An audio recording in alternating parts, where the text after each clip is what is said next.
बिस्मिल्लाहिर्रहमानिर्रहीम। जब आप अकेले बैठ कर रोते हैं तो फरिश्ते अल्लाह से क्या कहते हैं? प्यारे यूट्यूब फैमिली, कैसे हैं आप? उम्मीद है आप सब ठीक होंगे। अल्लाह सब की परेशानियां दूर करे।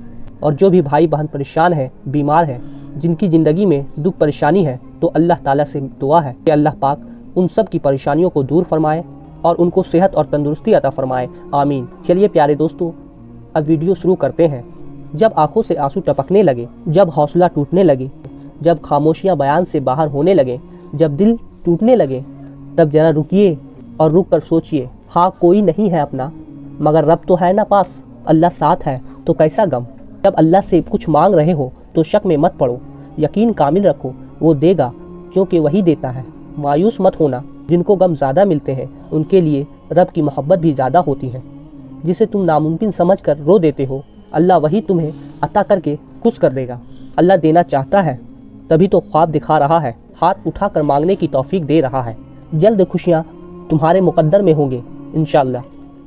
और क्या आपको पता है, जब आप तन्हा बैठकर रो रहे होते हैं तब आपको अल्लाह के फरिश्ते देख रहे होते हैं, और फिर वही फरिश्ता अल्लाह के पास जाकर अल्लाह ताला से फरमाते हैं कि ए अल्लाह, आपका फला बंदा फला जगह पर बैठकर रो रहा है। फिर अल्लाह पाक अपने फरिश्तों से फरमाते हैं कि मेरे बंदे के पास जाओ और उन्हें चुप कराओ। ए अल्लाह, आपका बंदा अभी भी रो रहा है। और फिर फरिश्ते अल्लाह ताला से पूछते हैं कि आपका बंदा किस चीज़ के लिए इतना रो रहा है, जबकि आपके पास अपने बंदों के लिए अताओं का समंदर है। आप उन्हें किस चीज़ से महरूम किए हैं? तब अल्लाह ताला फरमाते हैं, मेरा बंदा इसलिए रो रहा है क्योंकि मैंने उससे उनके कोई चीज़ छीन ली है जो उनको बहुत ज़्यादा अजीज है, और वह उस चीज़ को वापस हासिल करने के लिए इतना रो रहा है। फिर अल्लाह पाक अपने फरिश्तों से फरमाते हैं कि मेरे ज़ात की कसम, अगर मेरा बंदा इस पर मेरी रज़ा की खातिर सब्र कर लिया तो मैं उसे ऐसी चीज़ से नवाजूंगा जिस पर पूरी कायनात रश्क करेगी, और फिर जो चीज़ उससे छीन ली गई है वह उस चीज़ को भूल जाएगा। बेशक अल्लाह ही हमारे दिलों को जानता है। एक बच्चा अगर आग में छलांग लगाना चाहे तो क्या उसकी माँ उसे आग में छलांग लगाने देगी? बिल्कुल नहीं देगी, क्योंकि उससे बच्चे को खतरा है जो कि वह नहीं जानता, मगर उसकी माँ बाखूबी जानती है। पर सोचो, वह रब तो 70 माँ से ज़्यादा मोहब्बत करता है। भला वह तुम्हें ऐसी चीज़ में क्यों मुब्तला रखेगा जो तुम्हारे लिए बेहतर नहीं?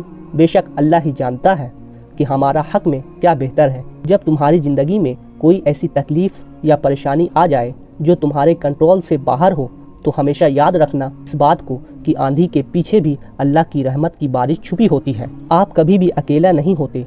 एक लम्हा के लिए यकीन रखो अपने अल्लाह पर।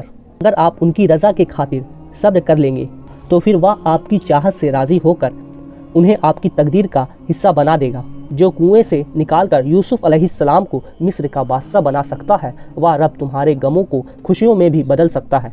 अल्लाह ताला फरमाता है कि दुआएं पहाड़ों को भी उनकी जगह से तब्दील कर सकती है। दुआ नसीब बदल सकती है।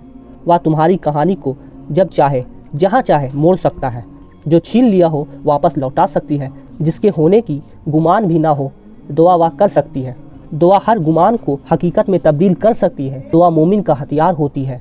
कुरान में जगह जगह तसल्ली दे रहा है, ना उम्मीद मत हो, कमज़ोर ना पड़ो, यकीन रखो तुम्हारा रब तुम्हारे साथ ही है। तो बस बहुत जल्द ठीक हो जाएगा इंशाअल्लाह।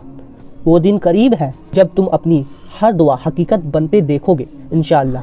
लोग तुम्हें तोड़ेंगे, बस तुम हिम्मत ना हारना, मायूस ना होना, बस तुम खुद को रब से जोड़ लेना। बाकी लोगों को वो देख लेगा।